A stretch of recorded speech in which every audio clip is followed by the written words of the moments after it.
G'day, this is Captainoob, and this is a Vampire's 10mm pistol with bullets exploding for area damage and 90% reduced weight, major and minor legendary effects respectively. I got this particular weapon from a very valued Discord and community member, Livy. Thanks, Livy. You probably didn't actually remember giving me this weapon because it was months back. It's been sitting in my inventory doing nothing for all of that time, but it's finally time for it to show during a video. It's time for it to shine.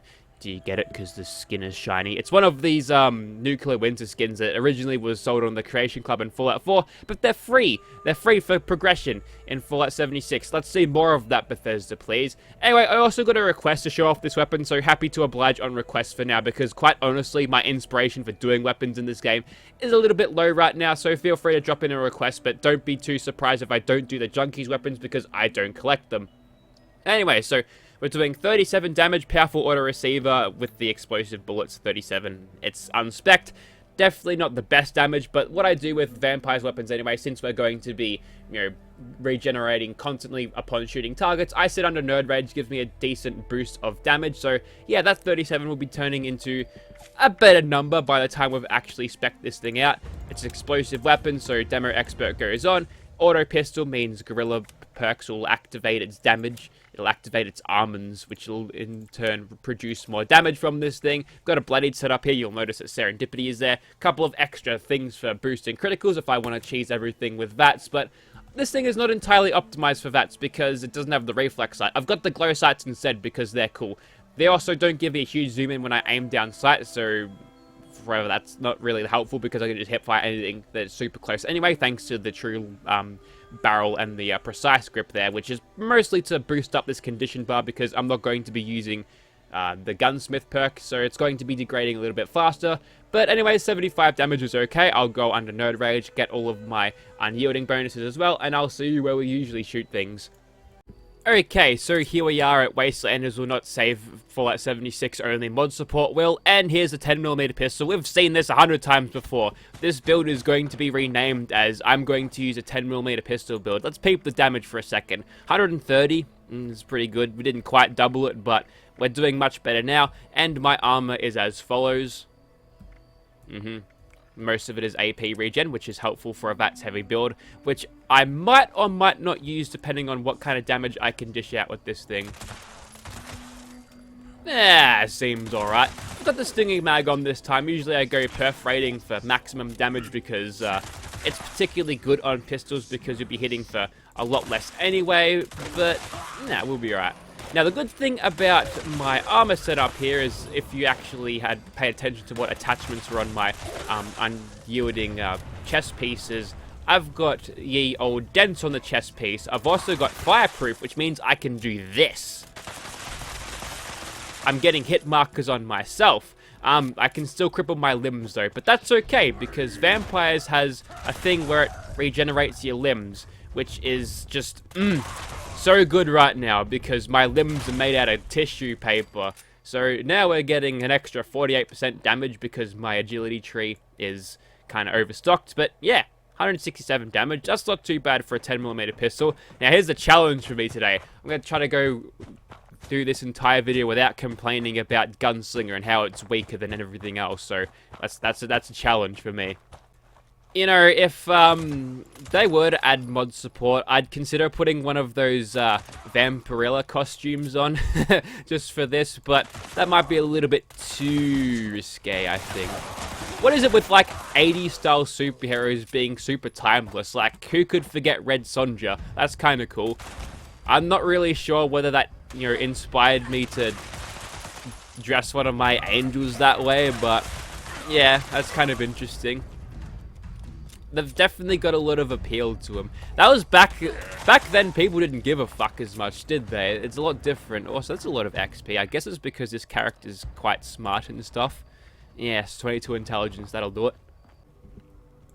So we've got that script sale coming up pretty soon, but I have not prepared for that at all. I haven't bothered script farming for... When's the last time I put a stream on and did that?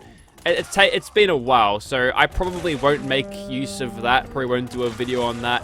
To be honest, I kind of want to play other things right now. I'm actually in the mood for a little bit of a Fallout 4 run. Maybe not on the channel, but yeah, I feel like it'd be something to do. get back to Fallout 4 before I dive into Wastelanders, just so I can make some easy contrasting and comparing. I want to eat that missile. He didn't feed me the missile, but it would have done fuck all anyway, which I would have laughed at. Oh, so now that we're not sneaking, we can get a lot more shots in our enemies, which is, you know, not the best in terms of, like, efficiency, ammo to kill ratio. That's a thing that I haven't measured in before. But it's okay, because we can go back into sneaking, because we've got unyielding, which means our agility is super high, and we've got one rank to sneak, which is, you know, not the best, but it's something. For what it's worth, it's working pretty well. I'd like to think that pistols are a little bit more quiet than suppressed rifles, but they're probably just the same volume. I'm just cheesing this a little bit because all of my unyielding benefits. Kind of unkillable right now. The only thing that could possibly kill me at this point is some stray damage over time that I'm sit through a reload through, so none of these guys can offer up any damage over time. Maybe the odd stagger here and there might kill me, but I can kind of do this, so we're going to be fine. Might be a good way of busting my armor. Probably isn't the best way of keeping it around, but that's okay. We've got some repair kits. I just remember that I don't have a kill barber with this character because it's underpowered, but I shall not complain. I'll complain about this, though. Two-shot Pompier, and VATS critical is doing more damage. Might be interesting. You know, a VATS crit heavy shotgunner build is actually quite good because the way VATS works and makes all of your pellets hit when you do a critical. Might be different for two-shot though. You're only getting the extra one projectile too out of the two-shot thing. It doesn't like magically double the amount of projectiles you shoot out like what so many people think. It just adds the +1, which means is kind of lame on shotguns. Speaking of lame, what a drop. And Glock this guy. Alright, we're done here. Pre-cruisy run here. Might get killed by excess radiation, so let's hope the tools don't jump on me and eat my face. The trick is to use stealth against these guys, but I mean, anyone can do that. You just press Control or C if you're not a Neanderthal, and you just sit there and shooting stuff. So that's too easy, I'm thinking. So what I'll do instead is we'll quickly regenerate any of my lost health by I'll just aggro these guys to keep my health coming back. Easily run past you. Get them all in a choke point so I can just get maximum regeneration. And if we're lucky, we'll get a cheeky stagger against the ghouls. Okay, the reload speed might... I mean, not the reload speed, it's actually pretty quick. But the magazine capacity here might screw me over a bit. I'm going to go for the legs anyway, just so I can get a cheap cripple. Their pathing when they're diving at you is exceptionally accurate. Look at that. They just change their directions mid-air. That's impressive. I'm not even mad. Alright, who's left? Might as well just use VATS a little bit. That one's legendary. People get hella mad if I don't pick those up. See, this is why I don't pick them up, because I just got a furious bit of wood. Speaking of armor breaking, that was bound to happen at some point. And now we're under 10% health. You can tell because the game went really quiet again, but that's okay. We can deal with the tools like this.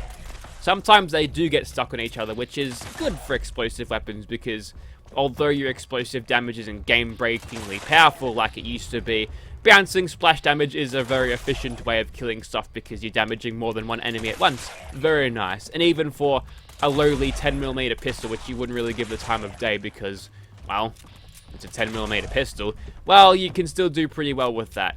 I might bother to actually do a right away here because I don't think I can survive too much with this state of health. I mean, maybe extra radiation might kill me, but damage over time might do it if I'm caught during a reload.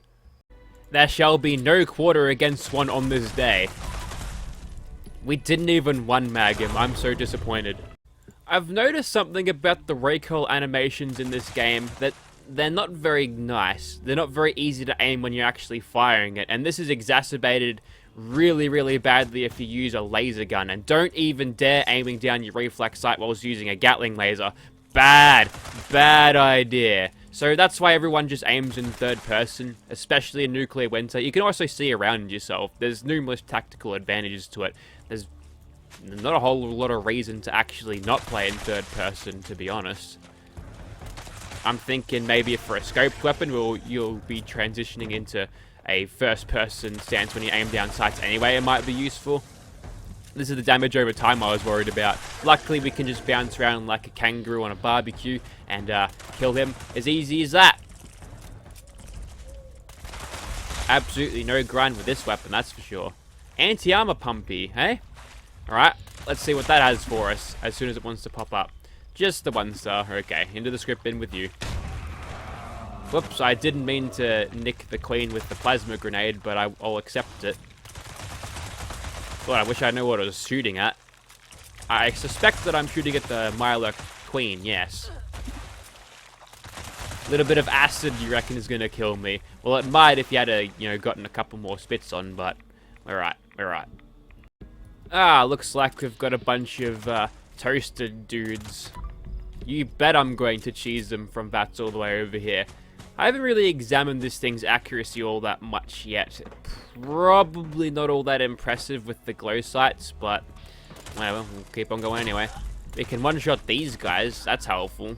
That's actually extremely good, because if they're swarming me with lesser ones in a Scorched Beast fight, which we'll get to in just a second, well, I can pop them all off in one shot. And that'll be the end of it, so I can focus fire on the bat, which will certainly take a lot more bullets than just one to kill. I mean, normally so, but, doubly now, because the explosive weapons have got some sort of fireproof perk on, which is kind of dumb. Can you remove that, Bethesda? It makes explosive weapons suck.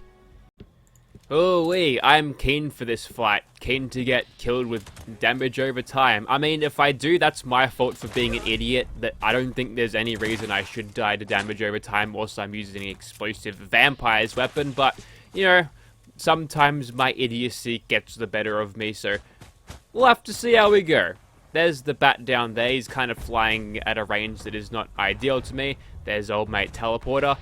And what I might do is just get your attention a little bit. Ooh, the damage. Okay, then. I feel like... Well, we're still in caution, so that's pretty good, but we're going to struggle a little bit here. Are you going to land?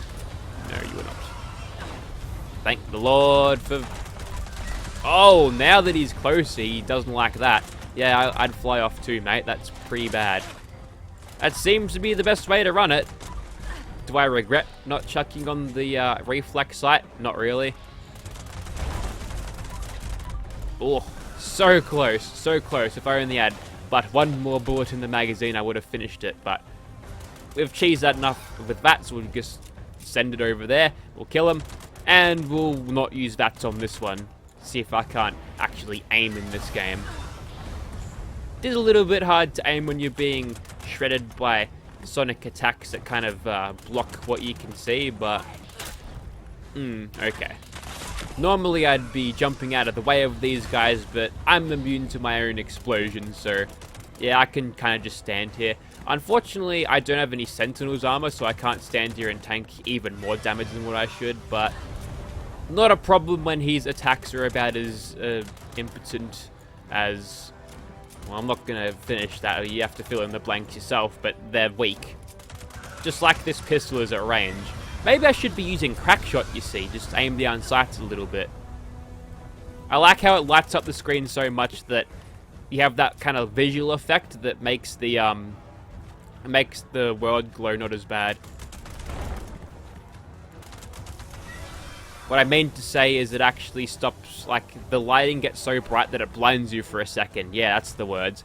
Anyways, so that's it for the VE 10mm pistol. For a utility weapon that, you don't expect to be killing stuff in, like, 2 seconds, you can get by with it. It's definitely not going to be a clean testable weapon. It'll take bloody ages, and I don't think we've got enough time on the clock to actually do it. But if you want to keep yourself alive whilst getting reasonably decent damage on things, if you're sneaking at least, throughout Appalachia, then it's not a terrible pick. It's definitely not a terrible weapon at all. It goes alright. It goes alright. But probably can't see myself using this day to day. What a What a weapon. I've just been getting the top drops today.